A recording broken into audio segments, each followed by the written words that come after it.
এই যে ম্যাডাম, আপনি কি করেন একটু বলবেন? আমি এই বাড়ির একমাত্র বউ, মানে এখানে আমি ফুল টাইম চাকরি করি কোনো বেতন ছাড়া। আপনার যোগ্যতা?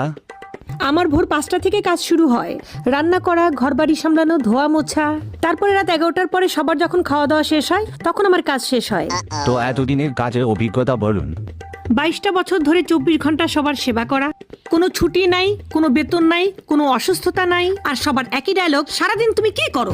তাহলে আপনার স্যালারি কত? সারাদিন শাশুড়ি ভুল ধরতেই থাকে, ননদের অভিমান লেগেই থাকে, আর স্বামী আমার উপর বিরক্ত। এটাই আমার স্যালারি।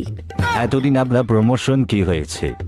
আগে বউ ছিলাম, এখন মা হয়েছি, কয়দিন পর শাশুড়ি হব। পদের নাম চেঞ্জ হয়ে যাবে কিন্তু দায়িত্ব চেঞ্জ হবে না।